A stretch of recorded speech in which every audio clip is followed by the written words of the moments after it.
voyage, la compagnie française privée de navigation maritime, Corsica-Linea, met à jour ses conditions pour voyager entre la France et l'Algérie. On vous donne plus de détails dans ce numéro du samedi 26 mars 2022. En effet, le transporteur maritime, Corsica-Linea, vient de publier une nouvelle mise à jour de ses conditions de voyage pour ses traversées entre la France et l'Algérie. Il s'agit des mesures sanitaires qui seront de vigueur à bord de ces navires. Pour mémoire, la compagnie française privée opère actuellement une desserte hebdomadaire entre deux ports. Effectivement, après plus d'une année de suspension en raison de la pandémie de la Covid-19, Corsica-Linea a repris ses traversées vers notre pays en novembre dernier. Ainsi, après de longs mois d'absence, il est désormais possible de voyager, chaque semaine, à bord de ces navires. Cela entre le port de Marseille et celui d'Alger.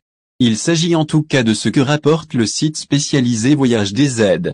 De ce fait, toute personne souhaitant voyager depuis la France vers l'Algérie par la mer peut le faire avec la dite compagnie avec moins de restrictions.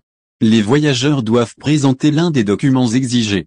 Il est donc question soit d'un pass vaccinal qui date de moins de 9,09 mois, ou d'un test PCR négatif réalisé moins de 72 heures avant l'embarquement et portant un QR code. Corsica-Linea, conditions de voyage entre l'Algérie et la France dans le même sillage, la dite compagnie oblige également de présenter une fiche sanitaire pour les passagers âgés de moins de 12 ans. Par ailleurs, Corsica-Linea a aussi publié ses conditions de voyage pour ses dessertes maritimes au départ de l'Algérie vers la France. Les voyageurs qui rejoindront la France à bord de ces navires doivent disposer d'un pass vaccinal. Ceux qui sont vaccinés avec un vaccin reconnu en France, doivent présenter un engagement sur l'honneur à l'arrivée.